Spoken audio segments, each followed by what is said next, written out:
കാട്ടാക്കടയിൽ നിന്ന് അതീവ ഗൗരവകരമായ ഒരു വാർത്തയാണ് ഇപ്പോൾ പുറത്തു വരുന്നത്. കാട്ടാക്കട KSRTC ബസ് സ്റ്റാൻഡിൽ മാനസിക വെല്ലുവിളി നേരിടുന്ന യുവതിക്ക് നേരെ അതിക്രൂരമായ ലൈംഗിക അതിക്രമം നടന്നതായി സ്ഥിരീകരിച്ചു. ഇന്ന് പുലർച്ചെ 1:30യോടെയാണ് നാടിനെ നടുക്കിയ ഈ സംഭവം അരങ്ങേറിയത്. പ്രതിയെ തിരിച്ചറിഞ്ഞതായും ഇയാൾക്കായി തിരച്ചിൽ ഊർജിതമാക്കിയതുമായാണ് പോലീസ് അറിയിച്ചത്. പ്രദേശത്തെ കുപ്രസിദ്ധ കുറ്റവാളിയായ ബ്രൂസ്ലി ഷിബു എന്നയാളാണ് യുവതിയെ ആക്രമിച്ചതെന്ന് CCTV ദൃശ്യങ്ങളിൽ നിന്ന് വ്യക്തമായിട്ടുണ്ട്. KSRTC ഓഫീസിന് മുന്നിലെ ബെഞ്ചിൽ വിശ്രമിക്കുകയായിരുന്ന യുവതിയാണ് ഇയാൾ ലക്ഷ്യമിട്ടത്. നിരവധി ക്രിമിനൽ കേസുകളിൽ പ്രതിയായ ഷിബു യാതൊരു ദയയുമില്ലാതെയാണ് പൊതുസ്ഥലത്ത് വെച്ച് ഈ ക്രൂരകൃത്യം ചെയ്തത്. കഴിഞ്ഞ കുറച്ച് ദിവസങ്ങളായി ബസ് സ്റ്റാൻഡ് പരിസരത്ത് ഈ സ്ത്രീയെ കാണാറുണ്ടായിരുന്നുവെന്ന് നാട്ടുകാർ പറയുന്നു. പകൽ സമയം മുഴുവൻ അലഞ്ഞു തിരിഞ്ഞ് നടക്കുന്ന ഇവർ രാത്രിയിൽ സുരക്ഷിതമായ ഇടം തേടി സ്റ്റാൻഡ് പരിസരത്ത് എത്താറാണ് പതിവ്. മാനസികമായ അസ്വസ്ഥതകൾ പ്രകടിപ്പിച്ചിരുന്ന ഇവർക്ക് നേരെയാണ് ഇപ്പോൾ ഇത്രയും വലിയൊരു അതിക്രമം ഉണ്ടായിരിക്കുന്നത്. വെള്ളിയാഴ്ച രാത്രി ഉറങ്ങാനായി സ്റ്റാൻഡിലെത്തിയ ഇവർ അവിടെ ഉണ്ടായിരുന്ന ജീവനക്കാരോട് സംസാരിച്ചിരുന്നു. താൻ ഇവിടെ കിടക്കുകയാണെന്നും ആരും അടുത്തേക്ക് വരരുതെന്നും ഇവർ പ്രത്യേകം പറഞ്ഞിരുന്നതായി ജീവനക്കാർ സാക്ഷ്യപ്പെടുത്തുന്നു. ഇത് കേട്ട ജീവനക്കാർ ഇവരെ ബുദ്ധിമുട്ടിക്കാതെ ജോലിയിലേക്ക് മടങ്ങി. എന്നാൽ ഈ സാഹചര്യം മുതലെടുത്താണ് പ്രതി അവിടെ എത്തിയത്.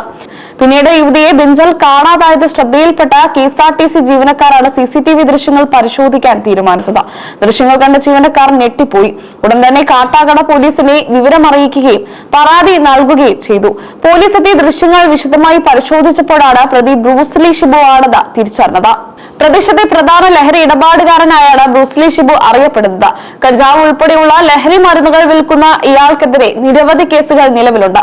എന്നാൽ പലപ്പോഴും പോലീസിന്റെ കണ്ണ് വെട്ടിച്ച് രക്ഷപ്പെടുന്ന ഇയാളെ ഇതുവരെ പിടികൂടാൻ സാധിച്ചിട്ടില്ല. ലഹരിക്ക് അടിമയായ ഇയാൾ ലഹരി ഉപയോഗിച്ച ശേഷമാകാം ഈ അതിക്രമം കാട്ടിയതെന്ന് പോലീസ് സംശയിക്കുന്നു. സംഭവം നടന്ന ശേഷം ഭയചകിതയായി ഓടിപ്പോയ യുവതിയെ ഇതുവരെ കണ്ടെത്താൻ കഴിഞ്ഞിട്ടില്ല. അവർ എങ്ങോട്ടാണ് പോയതെന്ന കാര്യത്തിൽ വ്യക്തതയുമില്ല. യുവതിയുടെ മൊഴി രേഖപ്പെടുത്തേണ്ടത് കേസന്വേഷണത്തിന് അത്യന്താപേക്ഷിതമാണ്. അതിനാൽ തന്നെ പോലീസ് വിവിധ സംഘങ്ങളായി തിരിഞ്ഞ് യുവതിക്കായി തിരച്ചിൽ ആരംഭിച്ചിരിക്കുകയാണ്. KSRTC ബസ് സ്റ്റാൻഡ് പോലെ പൊതുജനങ്ങൾ എപ്പോഴും എത്തുന്ന ഒരു സ്ഥലത്ത് ഇത്തരമൊരു സംഭവം നടന്നത് യാത്രക്കാരിലും ജീവനക്കാരിലും വലിയ ഭീതി ഉണ്ടാക്കിയിട്ടുണ്ട്. രാത്രികാലങ്ങളിൽ സ്റ്റാൻഡുകളിൽ സുരക്ഷാ സംവിധാനങ്ങൾ ശക്തമാക്കണമെന്ന ആവശ്യം വീണ്ടും ഉയരുകയാണ്. രാത്രി ജോലി ചെയ്യുന്ന ജീവനക്കാർക്കും രാത്രി യാത്രക്കാർക്കും മതിയായ സുരക്ഷ ഉറപ്പാക്കണമെന്ന് നാട്ടുകാർ ആവശ്യപ്പെട്ടു.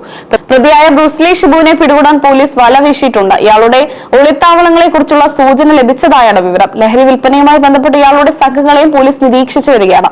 ഇയാൾ ഉടൻ തന്നെ പിടിയിലാകുമെന്നും നിയമത്തിന് മുന്നിൽ കൊണ്ടുവരുമെന്നും കാട്ടാക്കട പോലീസ് അറിയിച്ചു. മനുഷ്യത്വം മരവിപ്പിക്കുന്ന ഈ സംഭവം സമൂഹ മനസ്സാക്ഷിയെ ഉണർത്തുന്നതാണ്. ആരുമില്ലാത്തവരും മാനസിക വെല്ലുവിളി നേരിടുന്നവരുമായ സ്ത്രീകൾ എത്രത്തോളം അരക്ഷിതാവസ്ഥയിലാണ് കഴിയുന്നതെന്ന് ഈ സംഭവം ഓർമ്മിപ്പിക്കുന്നു. പ്രതിയെ മാതൃകാപരമായി ശിക്ഷിക്കണമെന്നും ഇത്തരം സാമൂഹിക വിരുദ്ധർക്കെതിരെ കർശന നടപടി വേണമെന്നുമാണ് ജനങ്ങളുടെ ആവശ്യം.